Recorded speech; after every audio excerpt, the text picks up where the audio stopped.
Então, bom, um primeiro aviso é a questão de lista de exercícios, né?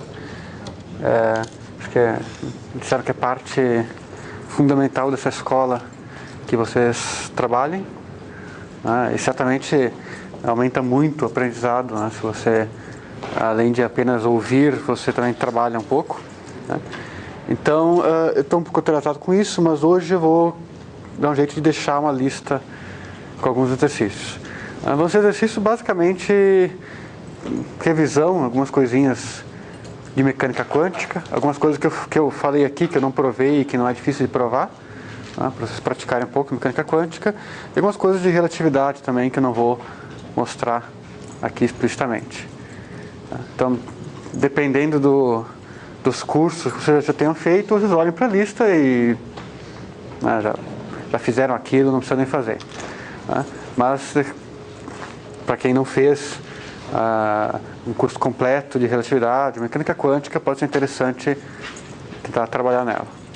Tá? Eu sei que também na sexta-feira, né, a aula vai ser uma aula de exercícios, né? Então aí possivelmente eu vou poder tirar dúvidas, vocês podem trabalhar mais sobre esses exercícios. Eu vou disponibilizar isso. Me disseram que tem uma pasta no Xerox que eu posso deixar lá e vocês podem tirar cópia. De qualquer forma, eu vou deixar também na minha página. Então, você pode anotar minha página.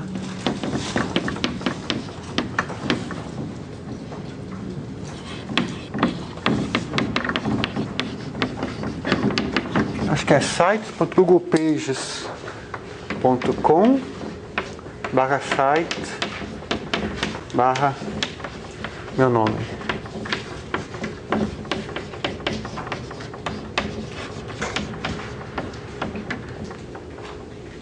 Tá? Aí eu vou, hoje à tarde, eu vou ver se eu jogo essa lista lá, para quem não conseguir pegar no Xerox aí, por alguma razão. A aula de ontem foi uma brevíssima revisão de algumas coisas e uma tentativa de motivação, uma tentativa de convencê-los de por que é inevitável e por que a gente quer estudar teoria quântica de campos. Ficou alguma pergunta, algum comentário, alguma coisa da aula de ontem? Tudo ok?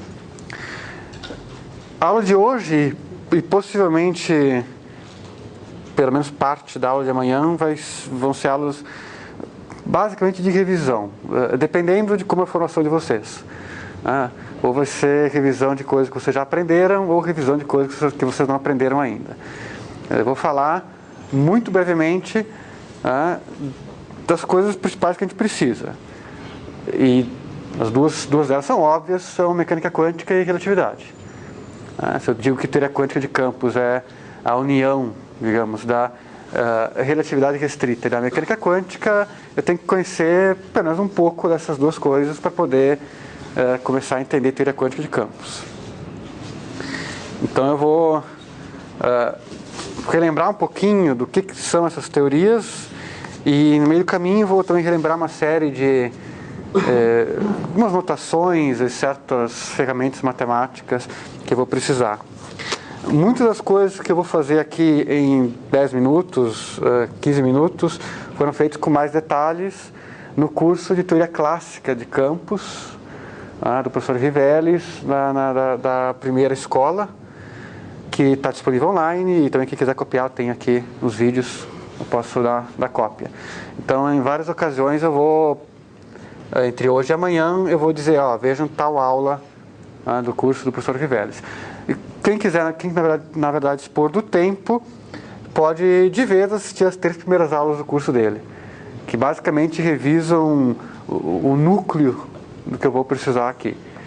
Então quem tiver essa disposição, esse tempo de assistir as 3 primeiras aulas dele, por exemplo, já vai ajudar bastante.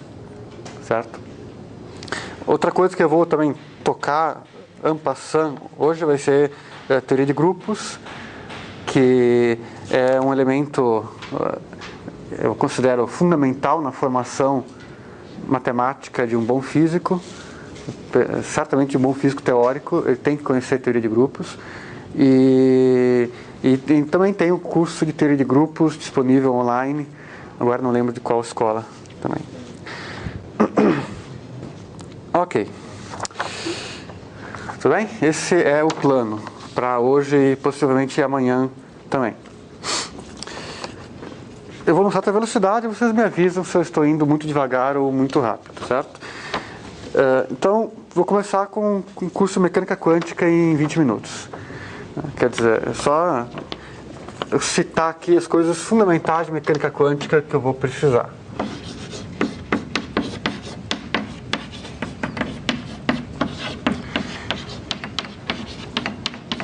A mecânica quântica, então, ela foi... o começo da história dela remonta ao comecinho do século XX. Uma teoria que levou 2, quase 3 décadas para chegar à sua formulação madura. O que não surpreende, porque é uma teoria que explica o comportamento de objetos que estão fora da nossa percepção cotidiana. Na verdade, nosso cérebro, que está programado para entender bem o comportamento de objetos com os quais a gente lida diariamente, tem até dificuldade para acompanhar ou compreender ou até aceitar o comportamento de objetos quânticos. Mas o fato é que eles se comportam assim, e a mecânica quântica é a teoria que é capaz de descrever esses objetos. Não muito surpreendente é o fato de que a mecânica quântica é uma teoria abstrata. É uma teoria bastante mais abstrata que a mecânica clássica. Com mecânica clássica, você enxerga muito mais facilmente as coisas que acontecem. De novo, não é surpreendente, porque a gente está mergulhado na mecânica clássica todo dia, né? A mecânica quântica não. É um formalismo matemático muito bem definido, mas que ele lida com objetos que estão fora da nossa percepção cotidiana. Então, natural que ela seja mais abstrata. Então, quais os elementos fundamentais da mecânica quântica? Primeira, a noção de estado. Eu tenho um sistema quântico, a ele eu vou associar a noção de estado. E a caracterização de um estado em certo sistema quântico, basicamente é a caracterização de toda a informação que é experimentalmente obtível a partir daquele sistema. Conhecer o estado de um átomo, por exemplo, quer dizer que você conhece você conhece todos os resultados de qualquer possível experimento que você vai fazer com ele.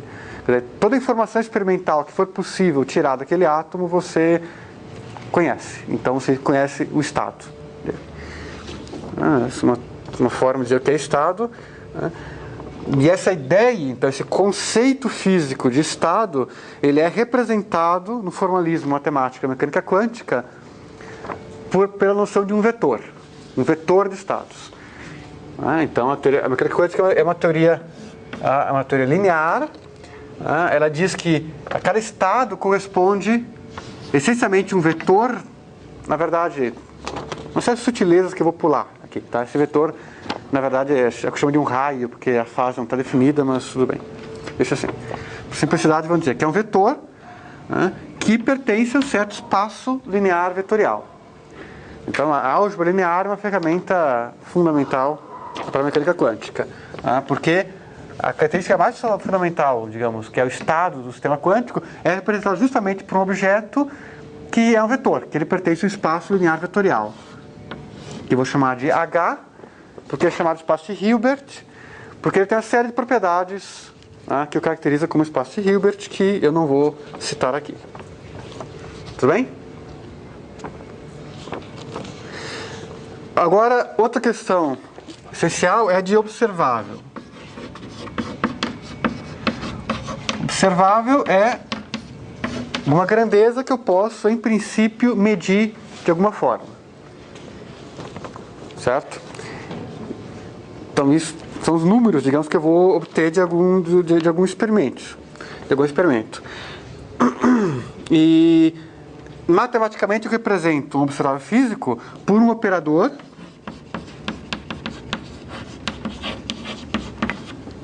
posso chamar de chapéu. Chapéu é para lembrar que é um operador.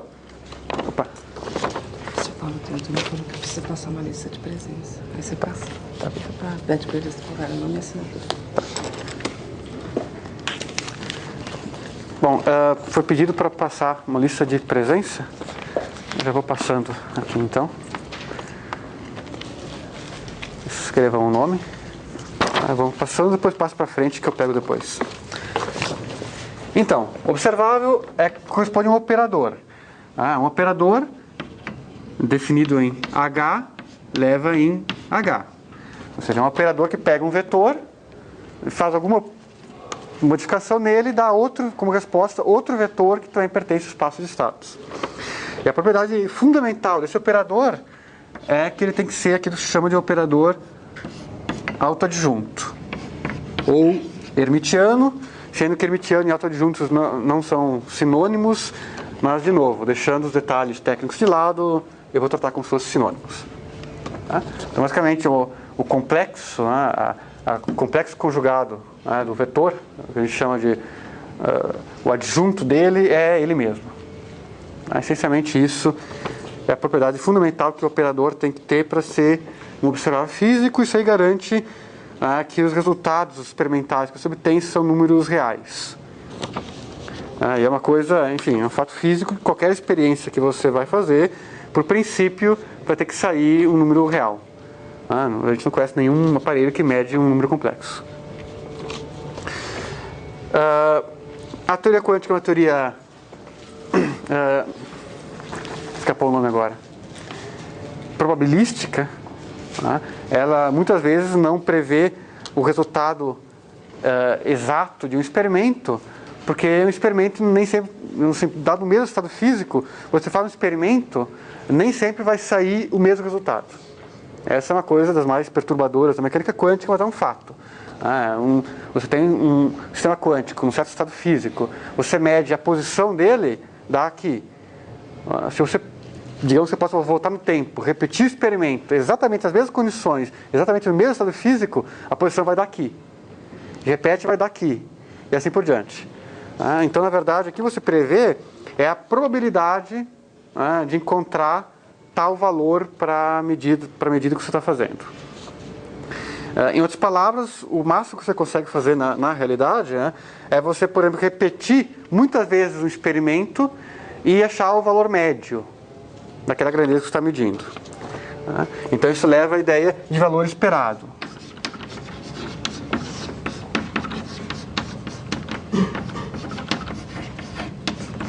Aí, valor esperado de um certo observável, que você está medindo, é a operação de produto interno, um bracket, que chama. Você tem que fazer um produto interno entre o vetor de estado e seu adjunto. Quem não viu um curso mais avançado de mecânica quântica, talvez não sabe o que é isso, talvez não vai fazer tanta falta no meu curso, mas para quem sabe, isso aqui é o valor esperado desse observável para esse estado quântico.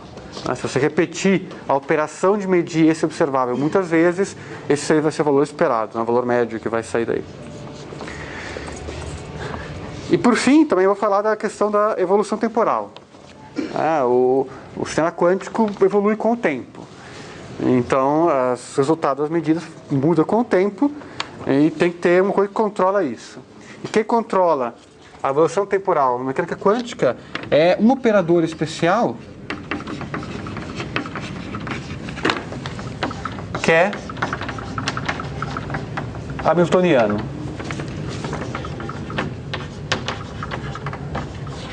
Operador H. E quem rege a evolução temporal é uma equação chamada equação de Schrödinger, que diz que a derivada temporal do vetor de estado, com esse acortado aqui na frente, é dada simplesmente por operador hamiltoniano atuando nesse estado. Então, o operador hamiltoniano atuando no estado dá a derivada temporal no estado. Então, é esse princípio fundamental, que não é nada mais do que a equação de Schrödinger, escrita de forma abstrata, rege a evolução temporal na mecânica quântica. Essa não é a única forma de escrever a evolução temporal na mecânica quântica, tem outras, mas essa é suficiente. Essa é a ideia básica. Outra ideia básica que também é bom a gente manter em mente é que é o seguinte, né? Isso aqui é um esquema conceitual. Eu tenho uma série de elementos matemáticos para tratar um sistema quântico. Eu tenho que ter o espaço de estados, um espaço linear vetorial, né? E tenho operadores que representam as grandezas que eu meço. A questão é, dado um certo sistema físico, quero um certo átomo, como que eu construo, como que eu encontro qual é o espaço de estados, né? E quais operadores correspondem a certos números, certas observações que eu quero fazer sobre esse átomo. Ou seja, em termos concretos, né? Como que eu realizo isso daqui? Como que eu realmente... aqui eu estou dizendo que uma teoria quântica, que uma descrição quântica de um certo sistema tem que ter esses elementos. Mas como que eu construo esses elementos, efetivamente? E esse é um problema que a gente chama de problema de quantização. E geralmente, a maior parte das vezes, você não começa o dia tirando uma teoria quântica da cachola, dizendo assim, esse é meu estado de estados, meu espaço de estados, esses são meus operadores. Ponto. Geralmente você trabalha um pouco mais. A maior parte das vezes o que você faz é você parte de uma teoria clássica. Uma teoria clássica, bem conhecida, e tenta, a partir dela, construir uma teoria quântica. Um dos motivos por isso é feito é... Bom, primeiro porque a gente conhece geralmente as descrições clássicas para a maior parte dos sistemas. Então, fazer isso, você tem um hint, né, uma dica de como vai ser a descrição quântica, né? E também porque a descrição quântica, num certo limite, tem que entender a clássica. Então, é natural você tentar construir a descrição quântica de uma forma associada, né, com a descrição clássica. Mas o fato é que a maior parte dos sistemas quânticos a gente estuda, a gente chega a eles após o processo de quantização. Ou seja, a gente diz, considera tal teoria clássica, que descreve certas situações para objetos macroscópicos. Agora vamos dizer que eu vou querer ver a mesma teoria aplicada para um átomo, uma partícula quântica. Então eu vou quantizar essa teoria clássica. É isso que nós vamos fazer com o campo. Nós vamos partir de uma teoria clássica de campos e vamos quantizá-la. E tem pelo menos duas formas muito bem estabelecidas de fazer a quantização: a canônica e a funcional. A funcional é muito mais simples para calcular. Então, em teorias de campos complexas, você é quase obrigado a usar a quantização funcional para conseguir calcular alguma coisa. Senão é muito complicado. No entanto, existe uma outra quantização, que foi a primeira que foi descoberta, aquela que foi descoberta na década de 20, que é a chamada quantização canônica. Que tem mais a ver com a forma como a gente aprende mecânica quântica. Por isso ela é mais simples de entender, digamos assim, de acompanhar. Apenas para um estudante que conhece mecânica quântica a nível mais elementar. Por isso eu vou usar o processo de quantização canônica para quantizar o campo. O processo de quantização canônica, ele parte da formulação hamiltoniana da teoria clássica. Ontem acho que eu perguntei e a maior parte falou que já conhecia. Apenas uma ideia do que é formulação lagrangiana e formulação hamiltoniana de mecânica. Isso é verdade? Eu vejo mais sims do que não. Então, se alguém quiser fazer um não desesperado, essa é a hora. Bom, para quem não sabe, no final da aula 1 do Riveles e também no começo da aula 2, ele faz uma brevíssima revisão do que é a formulação lagrangiana e hamiltoniana. Então, já pode ser o primeiro exercício vocês darem um jeito de até amanhã assistirem isso. Certo? Então, quem não entender agora, com essas introdução aí da aula do Riveles, vai entender amanhã, né? Mas o fato é que o processo de quantização canônica começa a partir da hamiltoniana clássica.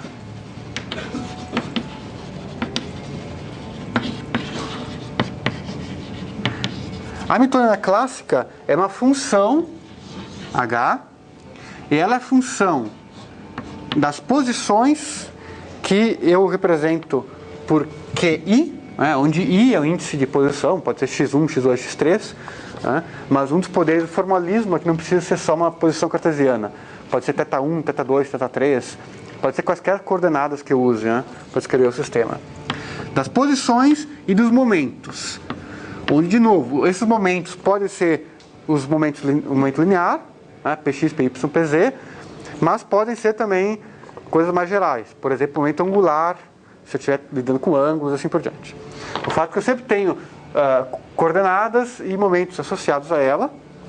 E essa função hamiltoniana, ela é essencialmente, em boa parte dos casos de interesse, ela é nada mais do que energia mecânica total do sistema. Energia cinética mais energia potencial. Tem detalhes técnicos aí, mas tudo bem. Então, a mecânica hamiltoniana você reescreve as equações de Newton, ou seja, toda a mecânica clássica, em termos dessa função aqui, da função hamiltoniana. E a função hamiltoniana, ela rege, umas coisas bonitas do formalismo hamiltoniano da mecânica clássica, é que você enxerga que a função hamiltoniana, ela gera, digamos, a evolução temporal do sistema. A forma mais simples de ver isso é quando você introduz aqui um objeto chamado Poisson bracket. Poisson bracket é o seguinte: você tem duas funções. F, que é a função de QI e PI. E uma outra função G, por exemplo, que também é a função de QI e PI. O Poisson bracket é o seguinte: eu vou pegar, vai ser uma soma de termos para cada i, de 1 até o número de coordenadas que eu tenho, certo? E para cada coordenada eu faço a seguinte combinação: derivada parcial de f com respeito a essa coordenada, vezes derivada parcial de g com respeito a momento, menos o termo trocado, df derivada ao momento, dg derivada coordenada. Então, é uma combinação complicada de derivadas. O fato é que esse Poisson bracket tem uma série de propriedades, certo? Ele é antissimétrico, por exemplo, ele é linear. Se eu coloco aqui uma soma de coisas, a soma abre, porque as derivadas são lineares. E aí, enfim, a equação dinâmica da mecânica clássica nesse formalismo diz simplesmente que se eu tenho uma função que depende de QI, PI e do tempo, então, não, aqui na verdade eu vou deixar só assim. Eu tenho na verdade o seguinte: eu tenho o QI e o PI dependem do tempo. Vou deixar assim, que é o caso mais usual. A derivada temporal dessa função era dada pelo Poisson bracket de a função com a hamiltoniana. Agora eu não lembro a ordem aqui. Não é se é F com H ou H com F. Eu dei esse curso há pouco tempo, mas a memória humana é uma coisa extraordinária, né? Então deixa assim. Enfim.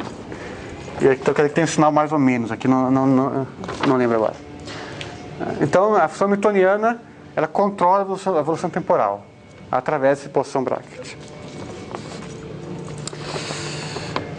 Então isso aqui seria a descrição clássica hamiltoniana de um dado sistema. Esse sistema pode ser uma partícula, pode ser um sistema de partículas, pode ter as mais variadas forças lá dentro, certo? E uma vez que você tem isso daqui, certo? E é um procedimento standard que você aprende nos cursos de mecânica clássica, partir de uma lei de Newton, até você pode partir de lá, e como você ir construindo até chegar a essa descrição. Então, qualquer sistema clássico conhecido, você pode chegar a essa descrição hamiltoniana. Aí, como que é o processo de quantização canônica? Se você tem a hamiltoniana e você conhece os Poisson brackets, o que você faz é o seguinte: você pega a sua hamiltoniana clássica, e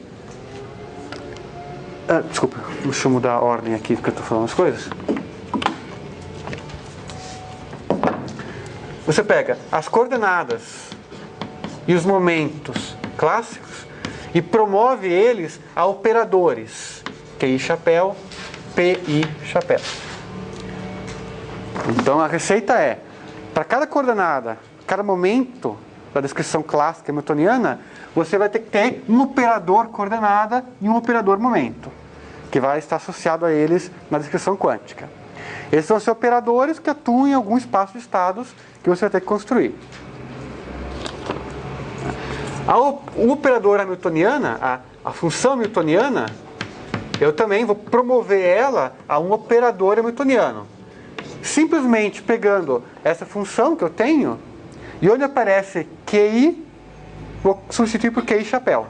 E PI por PI chapéu. Onde tem a coordenada, eu coloco o operador coordenada. Então, basicamente, eu só pego um chapéu em cima, né, dessas coordenadas aqui. Salvo sutilezas, é isso que eu faço. E além disso, eu tenho que impor o seguinte. Eu tenho que impor quanto que vale o comutador entre esses operadores básicos que eu coloquei aqui. Então, o comutador de uma coordenada com cada um dos outros operadores momento. Quanto que vale esse comutador? E a receita é que o valor desse comutador ele é exatamente o mesmo valor do Poisson bracket entre essas duas coordenadas, só que multiplicado por IH cortado. Então eu pego essa propriedade, essa combinação toda que eu tenho aqui, em vez de FG, eu coloco QI e PJ. São duas funções particulares que eu posso colocar. Aí calculo o Poisson bracket, dá uma coisa. Eu pego essa coisa, multiplico por IH cortado, e eu vou exigir que isso que eu obtenho como tem que ser o comutador desses dois operadores. E aí que Deus me ajude a conseguir construir um espaço de estados e construir operadores que satisfazem exatamente essas relações de comutação. Se eu conseguir fazer isso, eu consigo quantizar a teoria. Eu consegui encontrar a teoria quântica, que ela é, digamos, a versão quântica dessa teoria clássica da qual eu parti. Ok? Esse é o processo de quantização. Você parte de uma teoria clássica e vai para a teoria quântica. Então a receita é essa daqui. Promove as coordenadas a operadores e impõe que as relações de comutação venham aqui dos Poisson bracket. E tenta construir explicitamente, mostrar que é possível construir explicitamente esses operadores atuando em algum espaço de estados. Quando você faz isso, você constrói espaço de estados, então você conhece os estados quânticos possíveis desse sistema, e constrói os operadores. Então você sabe calcular os valores esperados, que são resultados dos experimentos que você pode fazer sobre esse sistema. Tá mais ou menos claro? Espero que ficará mais claro quando eu der um exemplo. E eu vou dar, obviamente, o exemplo padrão da física teórica, que é o oscilador harmônico. Imagino que todos, boa parte, pelo menos, já tenha visto o oscilador harmônico resolvido à la equação de Schrödinger. A forma como geralmente você começa a resolver é pegar a equação de Schrödinger, coloca o potencial kx quadrado, um meio de kx quadrado, resolve a equação diferencial. Aí você acha as autofunções, tudo bonitinho. Isso aí está feito no Iceberg, livros elementares. Eu vou fazer aqui um outro procedimento de resolver o oscilador harmônico, que você quem fez um curso completo de mecânica quântica deve ter visto já, que tem mais a ver com esse meu pensamento que está aqui, certo? Eu vou continuar. Se eu continuar para lá, eu vou ter que apagar. Alguém está copiando essa parte aqui? Eu vou apagar então, que eu quero começar esse canto. Então vamos resolver o oscilador harmônico. Essa é uma frase que vocês vão ouvir muitas vezes no seu curso de física. Vamos resolver o oscilador harmônico. E o bonito é que a solução que vocês verão depois que o professor fala isso vai se tornar cada vez mais complicada. Quando vocês tiverem doutorado, vamos resolver o oscilador harmônico, quer dizer semanas de contas intensas. E assim é a vida.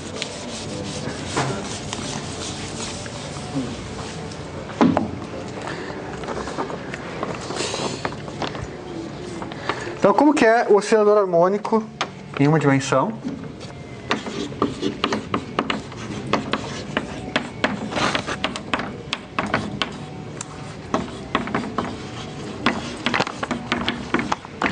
E aqui eu vou passar rápido porque vocês vão resolver isso. Um dos exercícios vai ser fazer as continhas que preenchem todas as etapas que eu estou fazendo aqui, certo? Mas a hamiltoniana do oscilador clássico, ela tem uma posição, que é a posição do oscilador, em torno do ponto de equilíbrio, e um momento, que é o momento associado a ela, momento linear. Aqui no caso eu vou usar o momento linear usual. Então a hamiltoniana, nesse caso, ela é a energia mecânica total, que é P2 sobre 2m, que é energia cinética, mais energia potencial. E essa, ao invés de escrever 1 meio de kx2, eu prefiro escrever como m ômega 2 sobre 2 x2, onde ômega é a raiz de k sobre m. Tá? É 1 meio de kx sobre 2, é só escrever em termos da frequência natural. Esse aqui é a hamiltoniana, o Poisson bracket entre x e p, usando essa expressão que eu acabei de apagar, é elementar você calcular que vai dar 1. Então esse é o Poisson bracket. Então, quantização canônica. Como deve ser a teoria quântica que corresponde a essa teoria clássica que está aqui? Então, como é a teoria quântica que, por exemplo, descreve a posição de uma partícula que está presa num potencial que é aproximadamente harmônico, pelo menos. Então, a quantização canônica diz que para essa coordenada clássica x, eu vou ter que encontrar um operador x chapéu. E para a coordenada p, eu vou ter que encontrar um p chapéu. E a hamiltoniana quântica vai ser o quê? Essa expressão colocando chapéu em todo mundo. 2m mais m ômega 2 sobre 2 x chapéu ao quadrado. E além disso, a imposição que eu tenho que fazer é que o comutador desses operadores x e p tem que ser i, h cortado, vezes o Poisson bracket, que é 1. Então, o comutador de x com p tem que ser i, h cortado. Então, quantizar a teoria aqui vai querer dizer que eu vou ter que encontrar um espaço de estados. Nesse espaço de estado, definir operadores, que são x e p, que satisfazem essa relação de comutação. Se eu fizer isso, eu posso dizer que esse operador hamiltoniano vai dar a evolução temporal do sistema e posso sair calculando coisas. Bom, então, o que vocês vão fazer na lista vai ser mostrar uma série de coisas. Primeiro, definir um x' como sendo... Não, isso aqui deixa eu puxar para vocês. Como alguma coisa, um alfa vezes x e p', que é igual a um número beta vezes p, de tal forma que a hamiltoniana pode ser escrita da forma h cortado ômega x' ao quadrado mais p' ao quadrado. É só uma questão de escolher adequadamente alfa e beta para reescrever o operador hamiltoniano dessa forma. É só uma mudança de coordenadas. Agora vem a mudança de coordenadas mais interessante. A gente vai pegar x e p, que são dois operadores, e vamos fazer uma troca. Em vez de trabalhar x e p, eu vou trabalhar com dois outros operadores, que são duas combinações lineares deles. Mas é uma combinação linear complexa. Então eu vou pegar x' mais i vezes p', isso aqui eu vou chamar de um operador A. E esse A, ele não é hermitiano, não é autoadjunto. X e P são autoadjuntos. Tem que ser. Eu tenho que construir eles de forma que eles sejam autoadjuntos. Se isso aqui é autoadjunto, quando eu tiro o complexo conjugado de tudo, X vai ficar igual, P vai ficar igual, mas o I troca de sinal. Então o A o conjugado vai ser x' menos ip'. Tá? Aí vocês vão mostrar também, né, que o comutador de A com A daga, com A conjugado, é operador identidade, operador U. E além disso também, né, você pega isso aqui, inverte para x e p e substitui aqui. Enfim, de alguma forma você vai reescrever essa hamiltoniana em termos de A e a daga. E o que você obteve vai ser o seguinte: acortado ômega, operador número mais 1/2. Onde esse operador número, cujo nome vai ser explicado logo mais, é a daga A. Então isso aqui é só pegar e ficar reescrevendo as coisas. Certo? É um trabalhinho braçal, tem que ser feito uma vez na vida. Se vocês já fizeram, não precisa fazer de novo. Interessante que você veja que o operador hamiltoniano e esse operador número, que eu chamei aqui, eles são basicamente a mesma coisa. Né? Tem uma constante, são proporcionais, e tem um fator aqui constante. Mas o fato é que eles são basicamente iguais entre si, e em particular eles comutam entre si. Certo? A álgebra linear me ensina que quando dois operadores, né, eles comutam entre si, e eu estou pensando que eu vou representar ele por matrizes, né? Quando duas matrizes comutam entre si, elas podem ser diagonalizadas ao mesmo tempo.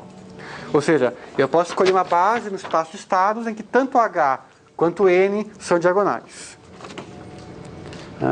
Então, se eu escolho uma base no espaço de estado, que eu chamo de N, vetores N, onde esse N, por enquanto, é um número qualquer que eu não conheço. Em princípio, de começo, não tem nenhuma restrição para N.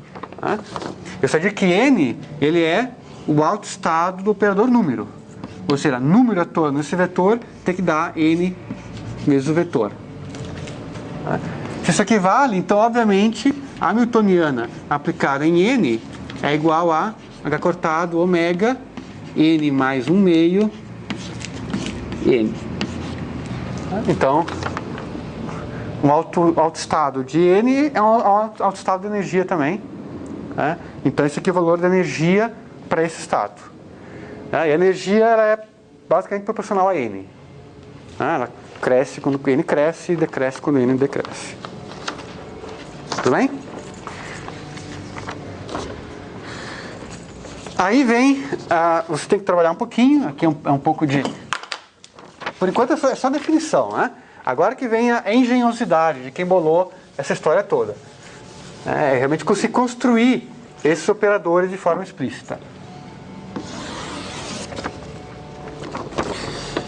Para isso, também vai estar na lista, para quem nunca fez isso na vida, mas dá para provar a seguinte relação: que quando eu pego um autoestado N do número, eu aplico o vetor A chapéu, o que eu obtenho aqui, ele é um autoestado, de novo do N, só que o número N menos 1.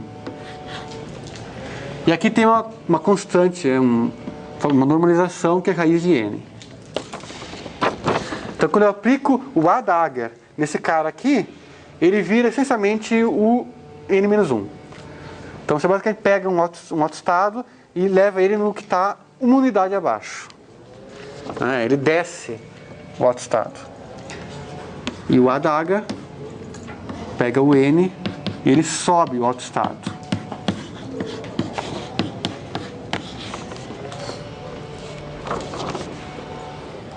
Isso é a questão de você fazer algumas continhas para mostrar isso. Uma vez que você mostrou isso, você faz uma suposição.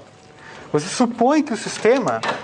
Isso, na verdade, não é uma suposição, é um requerimento físico. O sistema, para ser estável, ele tem que ter um mínimo de energia. Porque senão, é o problema que eu falei da vez passada, instabilidade. Se ele não tem mínimo de energia, ele pode ir decaindo eternamente para energia menos infinito e vai liberando uma quantidade infinita de energia para fazer isso. Isso não faz sentido. Então, todo estado físico, para ser estável, ele tem que ter um mínimo de energia, tem que ter um chão de energia. Então, eu suponho que existe um estado de vácuo. Eu vou chamar de estado de vácuo esse estado de mínima energia. Certo? E Bom, a energia está definida a menos de um shift, né? Então eu vou dizer que esse estado de vácuo vai corresponder ao n igual a 0.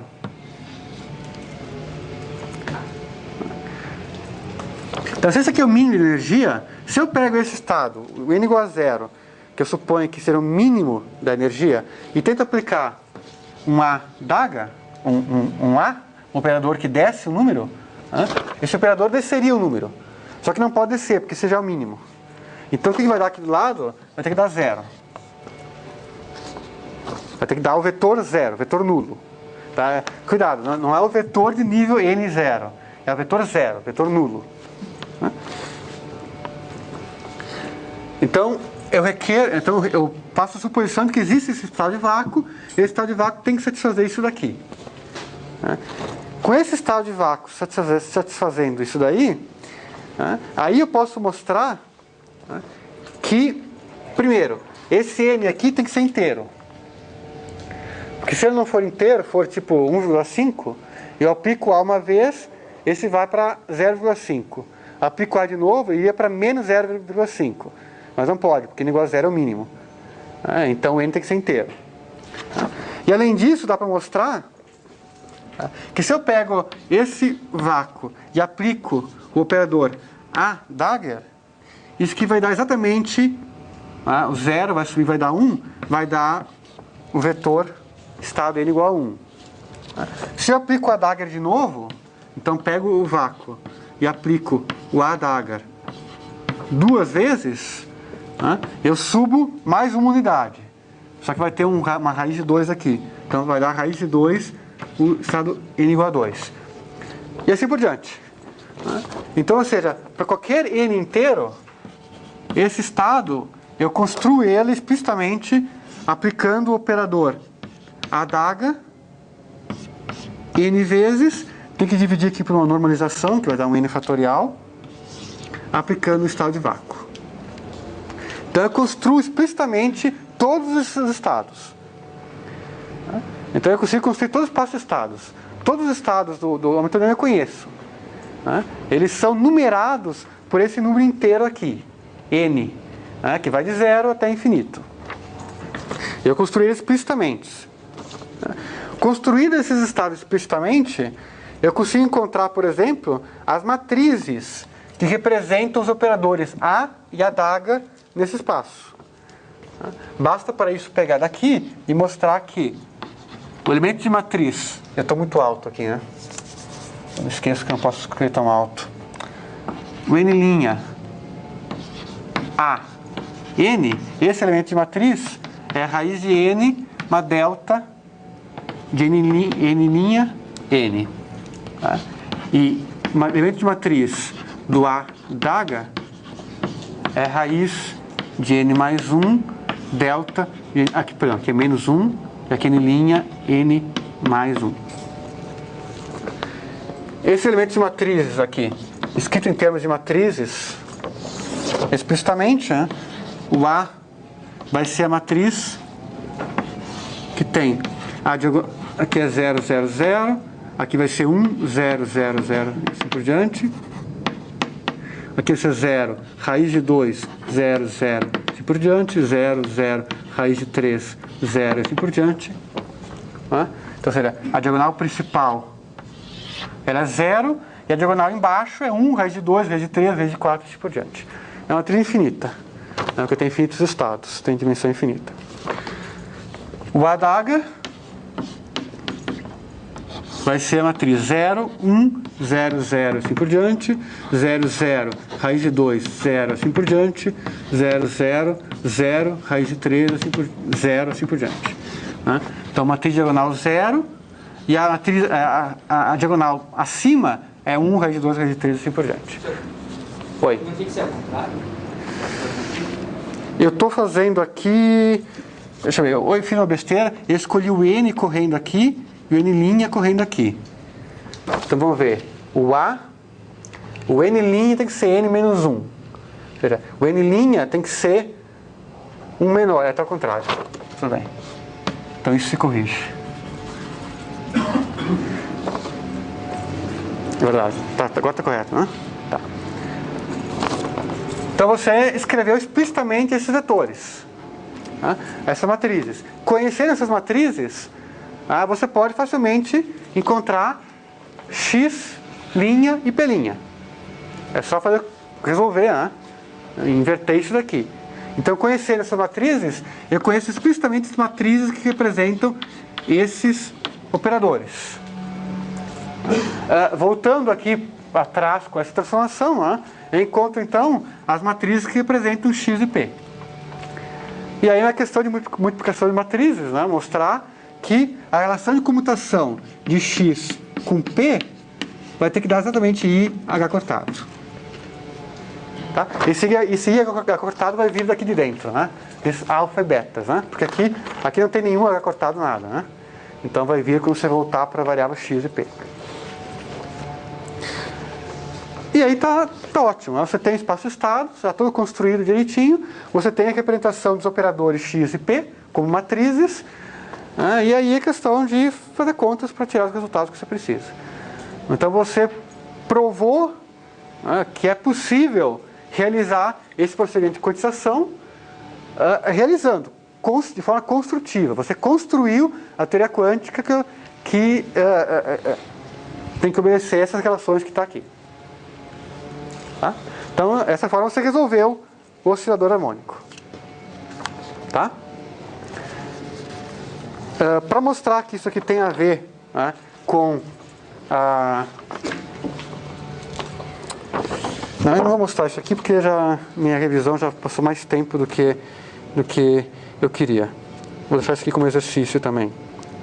Enfim, dá para nesse formalismo encontrar as funções de onda usuais que vocês estão acostumados. Então vai ser um exercício, a partir disso daqui, encontrar a função de onda usual que você encontra lá resolvendo a equação de Schrödinger. Uma coisa simples. Tudo bem? Para pegar mais, assim, mesmo quem nunca viu isso aqui no curso, pegou mais ou menos a ideia da coisa, isso aqui como você é inteligente para introduzir esses operadores e fazer essa construção aqui, é um truque muito esperto. Felizmente é um truque muito esperto que rende muito, que você vai conseguir usar ele em muitos lugares. Por isso que é importante então você fazer esse tipo de coisa uma vez na vida. Tá? Então vai estar na lista. As contas não são tão complicadas assim. Tudo bem? A última coisa que eu vou lembrar de mecânica quântica é a questão de simetrias. Um último detalhe de mecânica quântica é como que você introduz na mecânica quântica uma simetria do sistema. Uma simetria do sistema quer dizer que você faz uma transformação no sistema e ele não muda. Então você tem um certo sistema físico, você pode girar ele, por exemplo, e você constata que o resultado dos experimentos dão as mesmas coisas. Então um sistema é dito simétrico por rotações, no caso. Tá? E quando você vai estudar o formalismo da mecânica quântica, você vê que simetrias estão associadas a operadores que são ditos unitários.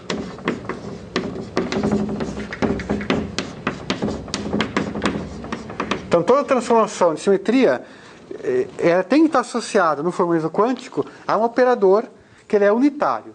Unitário quer dizer o seguinte, que eu pego esse operador U, calculo o adjunto dele, o U dagger, ele é igual ao U menos 1, a inversa do U.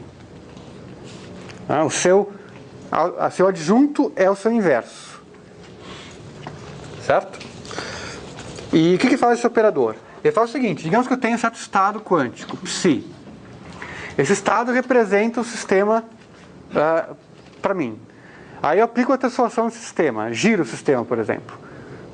Então o estado quântico que representa o sistema mudou, em geral.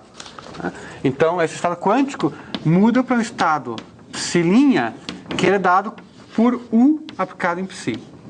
Então U é o operador que pega o estado e leva no estado após a transformação. Agora tem um operador que representa um observável físico. Eu aplico a transformação geralmente esse operador também muda. Então o operador linha, O linha após a transformação vai ter que ser igual a U operador U Dagger.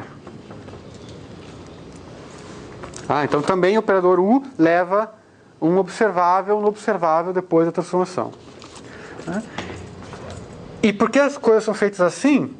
Porque digamos que você pega uma coisa que é fisicamente observável, fisicamente medível no experimento, é essencialmente o valor esperado, por exemplo, de O nesse estado quântico.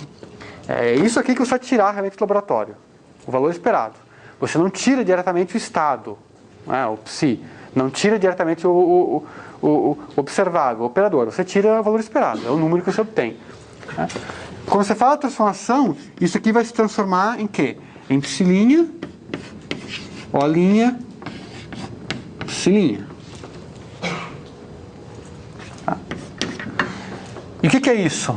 Pelas coisas que eu vi aqui. Esse psilinha, ele é o braco correspondente ao cat. Quem não entende o que eu estou falando, deixa para lá. Mas enfim, quando eu virar esse negócio aqui, eu vou tirar o complexo do que está aqui.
É uma coisa de construção.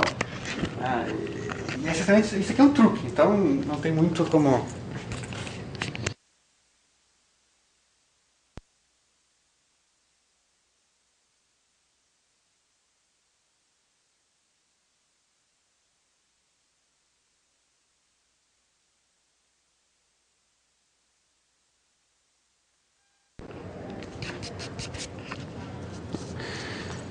Então isso é quantização. Isso daqui eu vou falar. Não vou falar porque eu já falei demais. Ok, então isso foi a mecânica quântica em 1 hora. Era para ser meia hora, mas não foi. Agora, vocês disseram que, pelo menos o que eu vi ontem, boa parte de vocês já viram curso de relatividade. Confere? Quem nunca viu... não sei, vamos ser... Quem nunca viu nada de relatividade, nem em física básica, lá o Halliday 4. Tá, pelo menos o Halliday 4 vocês já viram. Quem já fez um segundo curso de relatividade? Já fez um curso cujo título é Relatividade Restrita, realmente. Quem já fez isso? São poucos. Tá. Bom, pelo menos então, espero que vocês conheçam já, né, a ideia básica, digamos, que é a relatividade. O interessante é que essa ideia básica é muito mais simples de entender do que a ideia básica da mecânica quântica. Nesse aspecto, a relatividade é melhor. Então eu vou começar hoje, então, um brevíssimo resumo de relatividade restrita. Certo? Esse resumo está também na aula 3, no começo da aula 3, principalmente no começo da aula 3 do Riveres. Tá? Então seria interessante se vocês conseguissem assistir essa aula. Então, qual é o princípio físico, digamos? Qual é o princípio fundamental de partida da relatividade restrita? Por sorte, ela é uma teoria menos abstrata, que é a mecânica quântica, e seus princípios elementares também são mais fáceis de capturar. A ideia primeira de que as leis da física não podem depender do observador, pelo menos do observador inercial, que é essencialmente observadores que se movem entre si com velocidade constante. Então a primeira coisa é, as leis da física, as equações fundamentais que descrevem a dinâmica da física, elas não podem mudar de cara quando você muda de referencial, desde que seja uma mudança inercial, que o referencial esteja a mesma velocidade. Então, eu mudo o referencial, os números que descrevem as posições e tempo mudam, mas as leis físicas não podem mudar. E outro princípio é a constância da velocidade da luz. A velocidade da luz ela é a mesma medida por qualquer observador. Então, vamos começar a falar aqui de simetria relativística. Então, essa história que eu acabei de escrever, eu suponho que já seja familiar a vocês. Então eu vou apresentar a simetria relativística de uma forma diferente, a mais formal. Então, para entender de forma mais formal a simetria relativística, eu vou introduzir o conceito de evento. E o evento é bem aquilo que, enfim, a sua acepção no dicionário diz. Evento é algo que acontece. É alguma coisa que acontece, é uma coisa essencial que acontece num certo ponto do espaço, num certo instante do tempo. Então, a noção fundamental de evento é que é uma coisa localizada no espaço e no tempo. Então, por exemplo, uma luz acende num certo ponto do espaço, num certo instante de tempo, é um evento. A luz que emitiu por essa lâmpada, ela chega num sensor que está em outro ponto do espaço, num certo instante posterior, isso é outro evento. Assim por diante. Então eu posso localizar, para localizar um evento, eu tenho que dizer onde ele acontece e em que instante de tempo. Então eu vou escrever aqui 2 eixos coordenados, que na verdade eu vou representar 3. Tá? Então pense que isso aqui representa na verdade 3 eixos coordenados. Então aqui seria x, y, que eu não desenhei, e z. Tá? x1, x2, x3. Ou seja, esse plano que está aqui seria as coordenadas x1, x2, x3. Então, um ponto nesse plano, aqui do quadro, que na verdade eu estou pedindo para vocês imaginarem que é o espaço todo, né? Um ponto aí representa um ponto do espaço. Só que além disso tem que gravar o tempo. Então, para gravar o tempo, eu vou puxar, aqui tem 3 coordenadas, vou puxar uma 4ª coordenada, que vai ser o tempo. Só que por causa desses acidentes históricos infelizes, né, as posições são marcadas, são medidas em metros e tempo em segundos, que são dimensões diferentes. Então eu vou corrigir esse acidente histórico multiplicando o tempo por c. E aí eu vou medir o tempo em metros. Vou chamar isso aqui, perdão, deixa eu corrigir aqui, é x1, x2, x3 em cima. Tá? Isso é porque vai ter um embaixo, depois vai ser diferente. Tá? Então esse aqui é o x, que é o y, esse aqui é o z, e esse aqui vai ser o x0. Tá? É uma coisa que eu posso fazer. Tá? Eu posso combinar um relógio que mede o tempo em metros. Tá? Passou um segundo e vai dizer que passou 3 vezes 10 na 8 metros. Tá? Tudo bem. Eu não tenho nada de errado nisso.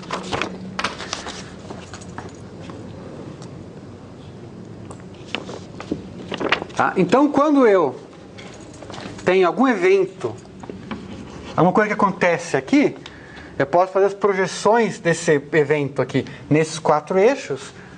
E essas projeções vão representar o instante que aconteceu esse evento, que aconteceu essa coisa, e a ponta do espaço. Então, assim, naturalmente, eu junto, digamos, quando eu faço isso, obviamente, está na cara que eu quero fazer, é especificar as 3 posições com o tempo num único objeto. Então, eu vou escrever aqui as 3 coordenadas espaciais e a coordenada temporal, escrita como x0, que é c vezes t. E isso aqui vai definir o que eu chamo de um tetravetor, x-mi. Onde mi é um índice que vai de 0, 1, 2, 3. Então isso aqui é o x-vetor usual, isso aqui é c vezes t.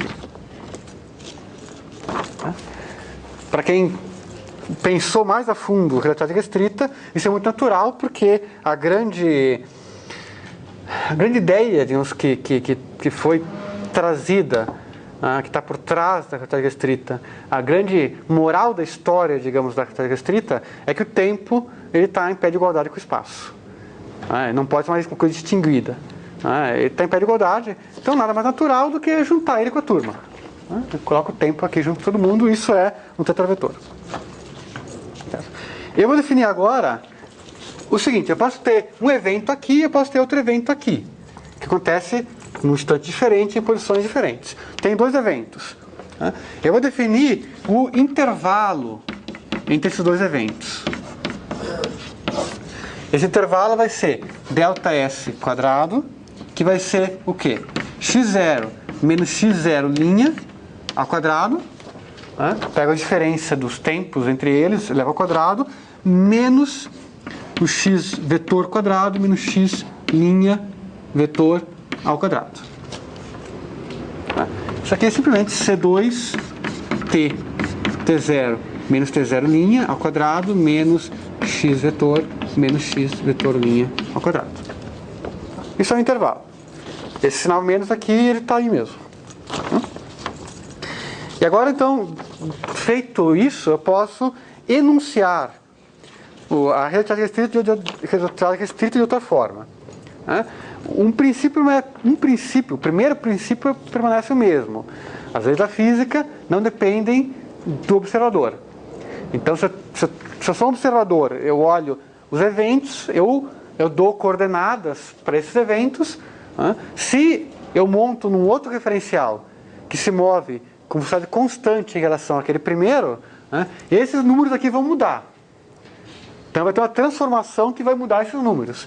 No entanto, as leis físicas não podem mudar. Isso mantém o mesmo princípio. Mas o outro princípio é o seguinte, que quando eu faço essa mudança de referencial, o valor de ΔS² é invariante. Ou seja, eu calculo o intervalo no meu referencial. Aí mudo de referencial para outro referencial inercial. Esses valores aqui todos mudam, mas o valor ΔS² não muda. Esse é o princípio da relatividade restrita. Tá? Não é difícil ver que isso aqui corresponde exatamente ao que vocês estão familiarizados.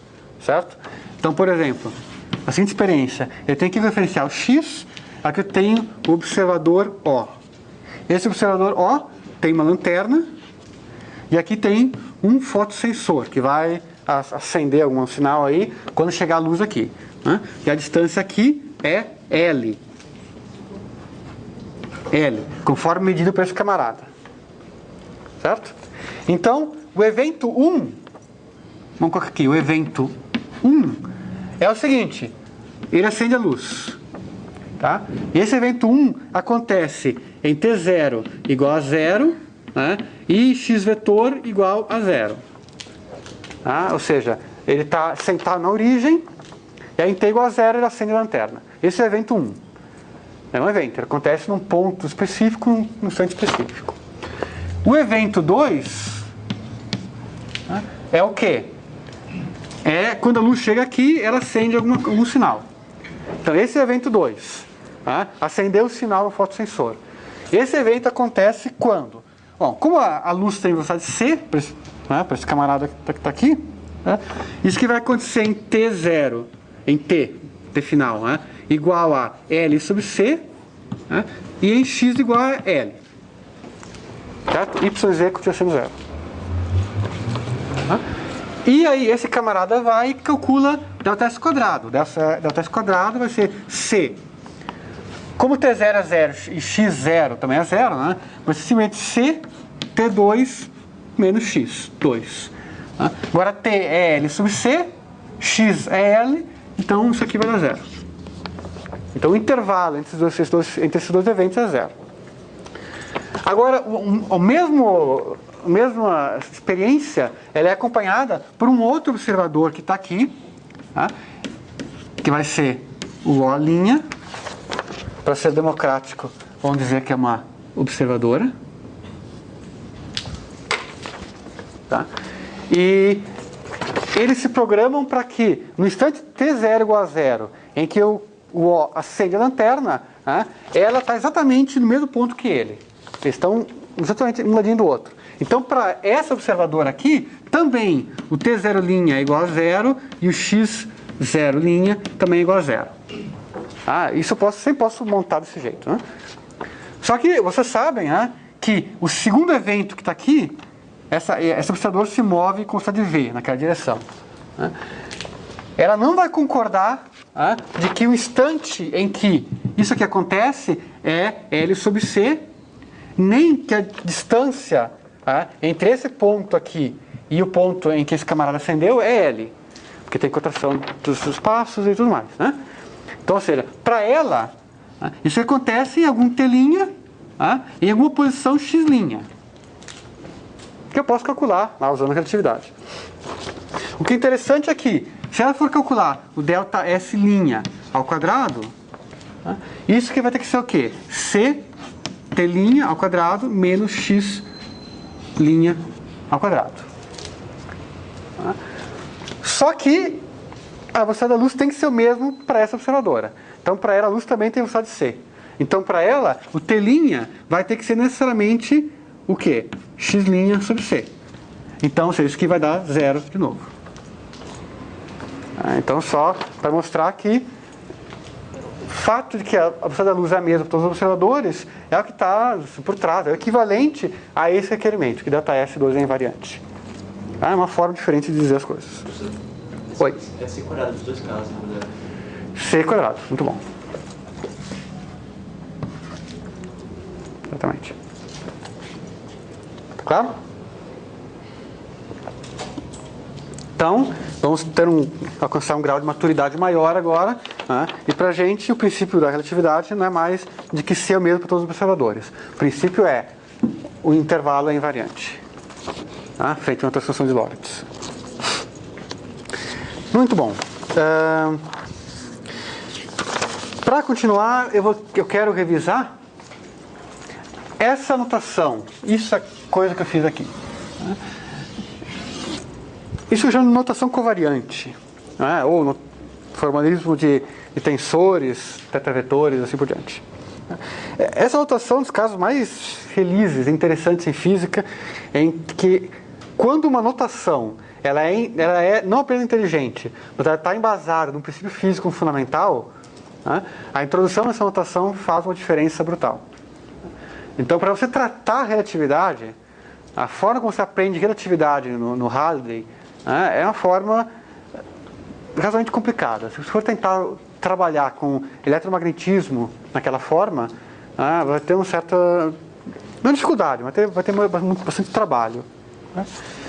Agora, uma vez que você percebe de que o espírito da relatividade restrita, basicamente, a coisa mais fundamental é que o tempo e espaço são equivalentes, e você leva a sério essa equivalência de tempo e espaço, né? Colocando tempo e espaço juntos numa única coordenada, que é o que se chama de um tetravetor, né? E você agora pensa, agora vou esquecer essa minha divisão mental entre tempo e espaço, que é um vício que eu tenho, né? Porque meu carro não consegue acelerar até próximo do estado da luz. Então eu me acostumei com o fato de que parece que tempo e espaço são muito diferentes, né? Uma vez que eu aceito isso daqui e começo a só trabalhar com coordenadas, né, que são tetravetores, em vez de vetores, trabalhar com tetravetores, e objetos em que eu junto aqui na coordenada temporal com as espaciais, eu tenho uma simplificação brutal no tratamento da relatividade, e, por exemplo, do eletromagnetismo. Então, as famosas 4 equações de Maxwell, por exemplo, na verdade são 2 equações de Maxwell. Porque quando você vai fazer usa o formalismo relativístico, realmente, essas 4 equações, na verdade, se juntam em 2 equações apenas. Tá? E uma delas é trivial, na verdade. Uma delas tem a ver só com a simetria, e a outra que carrega realmente a conexão entre campos e fontes. Então a coisa simplifica brutalmente. Então essa aqui é uma notação muito importante, né? E é fundamental você tratar campos relativísticos, né, de uma forma mais adequada. Aí eu imagino que nem todos estejam familiarizados com essa notação. Tá? Isso é verdade. Quem não conhece, quem não viu essa notação de tetravetores? Quem não sabe subir, descer índice e coisas assim? Esses índices μ. Levante a mão mesmo. Tá, cerca de um... Tá, não sabe. Bom, eu vou fazer uma breve revisão, então, desse formalismo, tá? Bem prática, para tentar fixar ideias, para ajudar. Porque se vocês não entenderem, não conseguir acompanhar esse sobe e desce de índice que vai ter nas próximas aulas, vocês não vão conseguir acompanhar mais nada. Tá? Então, eu acho que vale a gente praticar um pouco essa notação.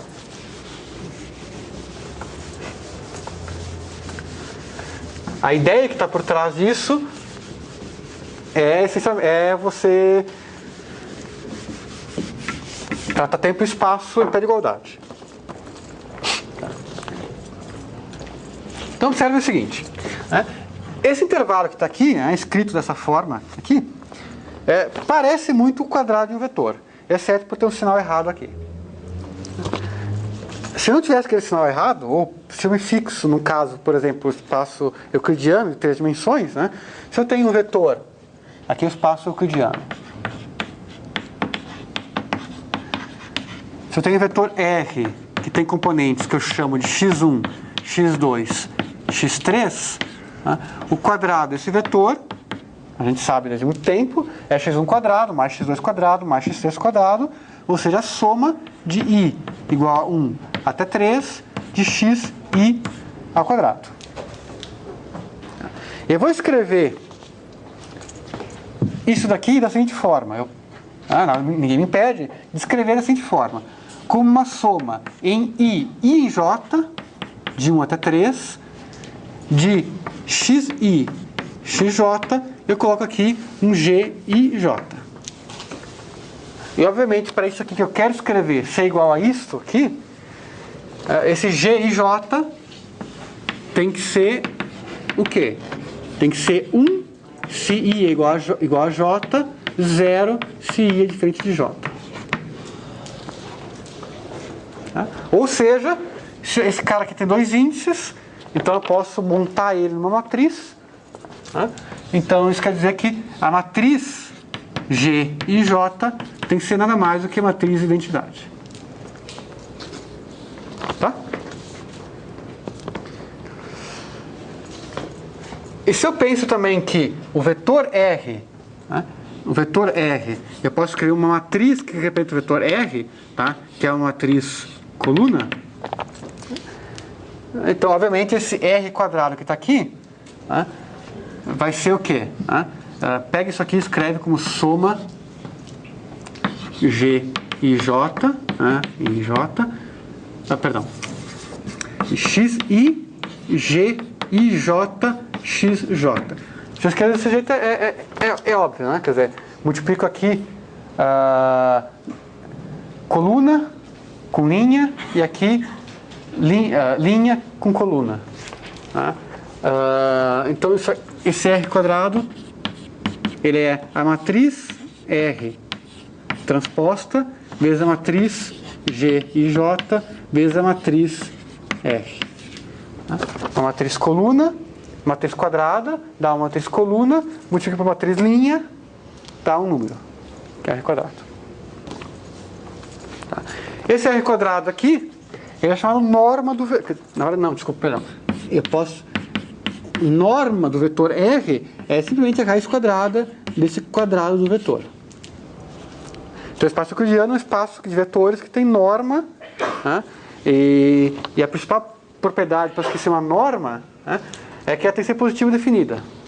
E tudo aqui é positivo definido. Né? Isso aqui sempre é positivo. Esse R quadrado sempre é positivo. O caso relativístico, ele é a expressão que tem lá, ela é muito similar, mas tem sinal menos. Então já não é positivo definida. Certo? Mas eu posso escrever o ΔS quadrado que está lá como sendo um quadrado, digamos, de algum tetravetor, de uma forma parecida com essa. Eu posso escrever como uma soma, agora em Mi e Ni, que vai de 0 até 3, e aqui vai ter uma matriz eta, Mi, Ni, ΔS, Mi, ΔS, Ni. Tá claro? Fiz a mesma coisa que eu fiz aqui. Agora, para aquilo que eu escrevi lá ser igual a isso que eu quero, essa eta tem que ter uma forma específica, não pode ser qualquer coisa. Então, eu vou escrever aqui a matriz eta mini. A matriz eta mini, ela é o seguinte. Ela é uma matriz que eu vou escrever por blocos aqui. Né? Ela tem aqui o 1, o elemento 0, 0. Aí aqui todos os outros elementos são 0. Aqui os elementos são 0. E aqui esse bloco aqui 3 por 3 é menos a matriz de identidade. 3 por 3. Tá? Ou seja, é uma matriz que é diagonal. E aqui é 1, menos 1, menos 1, menos 1. Essa é a matriz. Tá? Então, esse 1 pega o ΔS0. ΔS0 vai dar o primeiro termo que está lá. Tá? E esses menos 1 vai pegar o ΔS1, ΔS1, ΔS2, ΔS2, vai dar o segundo termo que está aqui. Tá claro? Tudo bem? Bom, eu posso ir adiante, tá? Eu vou usar o que a gente chama de uma notação de Einstein. Observe o seguinte, que o índice Mi aparece duas vezes, uma em cima e uma embaixo. E o Ni também aparece duas vezes, uma em cima e uma embaixo. Então o Einstein, o inteligente, ele percebeu que ele pode simplesmente, quando isso acontece, eu posso eliminar o símbolo de soma. Eu vou definir que sempre que aparece um índice com a mesma letra em cima e embaixo, eu estou somando de 0 a 3. Então essa é a notação de Einstein. Eu vou deixa eu ver. Eu vou voltar a apagar aqui. Soma de 0 a 4. 0 a 3.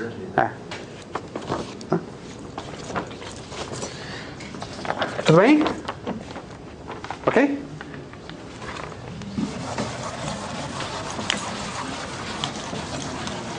Vocês têm direito de regular a minha velocidade, tá? Se há um consenso de que eu estou indo rápido demais, vocês, por favor, me digam, tá?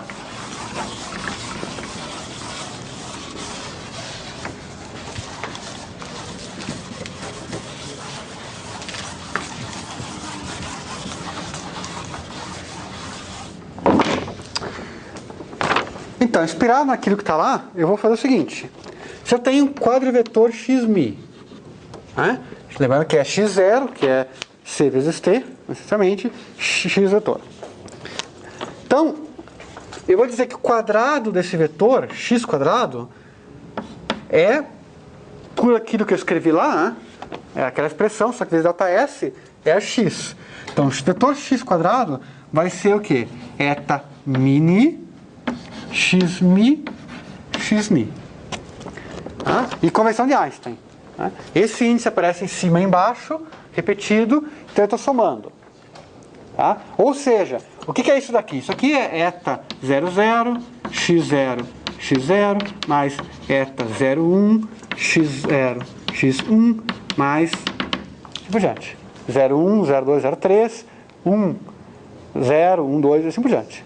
Né? Todos são duas somas para ser feita aqui. Tá bom?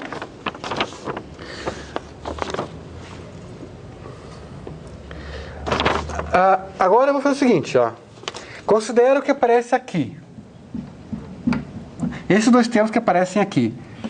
Eta mi ni x ni. Tá? O ni está repetido em cima e embaixo. Então ele está somado. Então esse ni, na verdade, ele não existe mais. Ele na verdade está somado. Né? Então na verdade o que eu tenho aqui é mi, eta mi 0 x0 mais eta mi 1 x1 e assim por diante. Então na verdade aqui é uma soma. Então esse índice está somado, mas o mi sobrevive. Se eu abrir essa expressão, vai ter um índice mi realmente sobrando. Esse mi está fixo. Então essa é uma expressão com índice mi. Certo? Então eu vou dar um nome para essa expressão que tem o índice mi embaixo.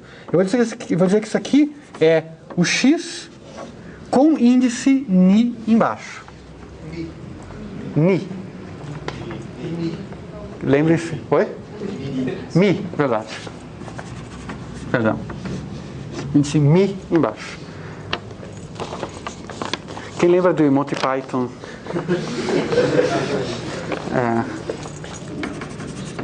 Muito bom. Tá? Então, por enquanto parece só um símbolo. Tá? Eu digo que esse objeto aqui tem um índice livre embaixo, eu chamo isso aqui de x com índice embaixo. Então, por isso que eu tomei cuidado. Né? O x que eu introduzi inicialmente tem índice em cima. Agora eu defini o que é um x com índice embaixo. Tá? Ele é o quê? Basicamente o produto, digamos, do x com índice em cima com essa matriz. Certo? Com essa definição que está aqui, usando isso aqui em cima, eu vejo que x quadrado vai ser o quê? Isso aqui. Eu copiei aqui ao contrário, tudo bem. Eu peguei esse termo e esse. Tudo bem. Vai ser x mi, que está aqui solto, e esses dois termos é o que eu tenho aqui. Então, eu tenho aqui x mi. Então, x quadrado é x mi. Tá? O que é isso daqui?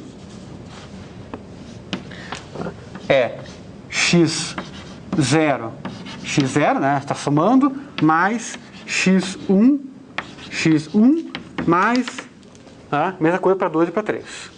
Correto? Agora, o que dá isso daqui?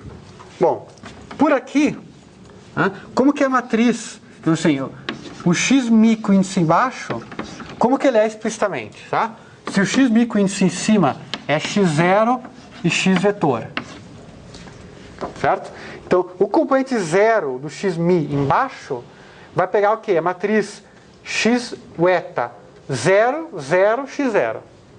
O eta 0, 0 é mais 1. Então aqui vai dar x0. Tá? Então o x0 em cima é a mesma coisa que o x0 embaixo. Mas quando eu pego 1, 2 e 3, não. Porque o x1 embaixo vai ser o quê? Vai ser eta 1, 1, x1 em cima. E o eta 1, 1 é menos 1. Ou seja, o x1 embaixo é menos x1 em cima. Ou seja, aqui aparece menos o x vetor. Tá? É aquele menos que está lá no eta. Então, ou seja, o x0 embaixo é a mesma coisa que x0 em cima. Então isso aqui dá x0 ao quadrado. Tá? Agora x1 embaixo é menos x1 em cima. Então isso aqui dá, na verdade, menos x1 em cima ao quadrado. Tá? Menos x2 menos x3. Tá? Ou seja, isso aqui é x0 quadrado menos x vetor ao quadrado. Que é o que tinha que ser. Tá? É o intervalo. Né? Quer dizer, tudo que eu estou fazendo aqui é a partir daquela definição inicial, do que é o intervalo relativístico. Tá claro? Então, eu vejo que o intervalo equivale ao quadrado desse tetravetor. Né? O quadrado eu posso escrever com auxílio dessa matriz aqui. Certo? E com essa matriz também eu posso definir o que é a operação de baixar um índice. E aí eu escrevo o quadrado vetor dessa forma. Tudo bem? Acreditem, essa aqui é a notação. Sempre aprender uma notação é um pouco monótono, tá? Mas acreditem, vale a pena. Estudar relatividade usando essa notação é outra coisa, é muito melhor. Cuidado, tá? Índices sempre são somados se está um em cima e um embaixo. Obrigatoriamente. Se vocês fazem um monte de conta e chegam no final com dois índices somados, dois em cima, tem coisa errada. Certo? Isso está errado. E por que isso está errado? Digamos que eu escreva xmi e soma esse negócio. Isso aqui vai ser o quê? Vai ser x0, que é o x0 quadrado, mais x1 em cima, e assim por diante. Ou seja, vai ser mais x vetor quadrado. E esse sinal aqui está errado. O intervalo relativístico tem o sinal menos lá na parte espacial. Obrigatoriamente. Certo? Então, toda essa definição do que é índice em cima e índice embaixo, ela é feita para que dê esse sinal menos aqui, como tem que dar. Tá? Opa, que coisa. Final. Mas falta só mais uma coisinha.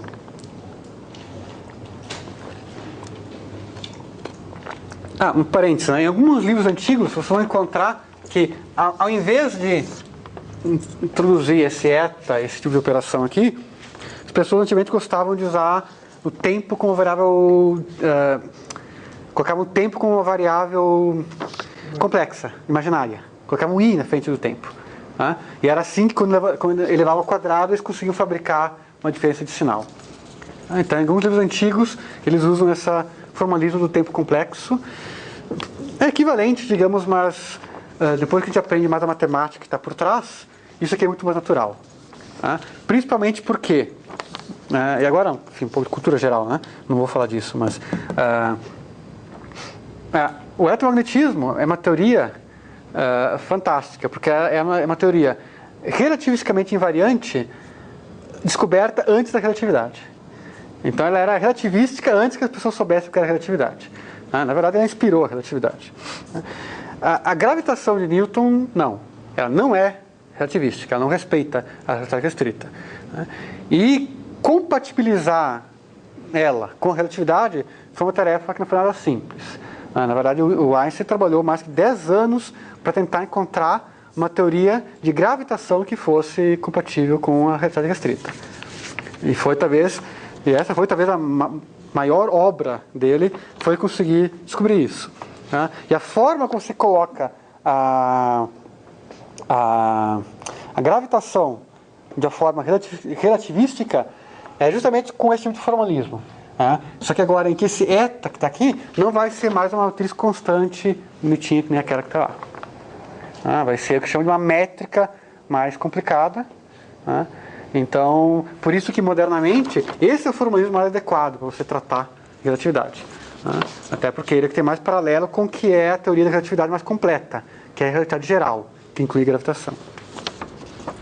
Fecha parênteses. Só uma última definição, tá? Mais um minutinho. Essa aqui, perdão, aquela lá, é a matriz eta mini, tá? Com índice embaixo.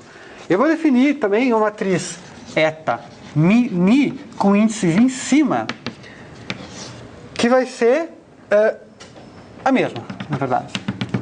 As duas são iguais. Aqui é 1, aqui é menos a identidade, 3 por 3, e o resto é 0. Tá?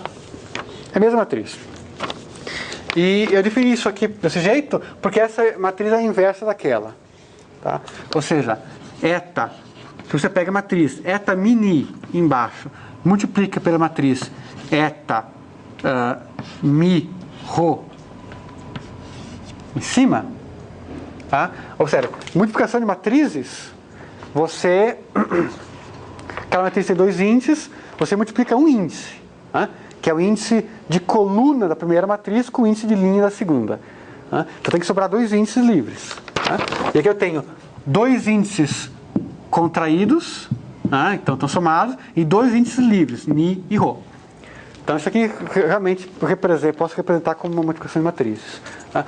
Multiplica essas duas matrizes, isso aqui vai dar a matriz de identidade, 4×4. Matriz de identidade, honesta, sem sinal metido no meio, tá? A diagonal 1. Tá? Isso aqui quer dizer, então, em notação relativística, que eta ni eta ni rho, tá? É igual ao quê? A 0 se mi é diferente de rho e 1 se mi é igual a rho, tá? Porque é matriz de identidade. E esse aqui eu tenho símbolo para isso, que é o delta, tá? Delta mi rho. Tá? Então eu defino a matriz eta embaixo, que está lá, eta com o índice em cima, que está aqui, e essa aqui é a relação fundamental que elas satisfazem. Tá? Essencialmente diz que uma é a inversa da outra. E para fechar o último exercício, a última continha que eu posso fazer para ver que toda essa construção faz sentido, né? Com essa matriz agora, eu posso também aprender a subir o índice. Né? Se eu tenho aqui um x ni, eu multiplico por eta mi ni, né? Eu estou somando em ni, uma soma genuína, porque tem um índice em cima e um índice embaixo, e está sobrando o índice mi. Então isso aqui é um objeto que tem um índice mi. E eu gostaria de ver que objeto é esse. Bom, o xni embaixo está definido aqui. Então aqui é eta mi ni, o xni embaixo não é nada mais que eta ni rho vezes o x rho. E agora, isso daqui, pela minha relação fundamental, ni está contraído, em cima e embaixo, tá ok? Mi e rho sobra, então isso aqui tem uma delta de mi e rho. Então aqui é delta de mi rho vezes x rho. De novo, rho está contraído, então está somado. Em cima e embaixo, soma legal. E esse delta, o que acontece? Sempre que rho é diferente de mi, dá 0. Quando rho é igual a mi, dá 1. Então isso aqui dá simplesmente x mi em cima. Ou seja, pegar um índice que está embaixo e multiplicar por eta mini, a gente chama isso de contrair o índice que está embaixo com a matriz eta, sobe o índice. Dá justamente aquele objeto com o índice em cima. Então eu posso usar essa matriz para subir e descer índices, e essa dança, acreditem, é muito útil. Tá bom? Então, desculpa, eu passei um pouquinho. Na próxima aula eu continuo falando de relatividade restrita. Tá. Alguma pergunta? Dúvida? Muitas, imagino. Prometo, até hoje à tarde eu libero daí uma lista com alguns exercícios para vocês praticarem um pouquinho. Tá.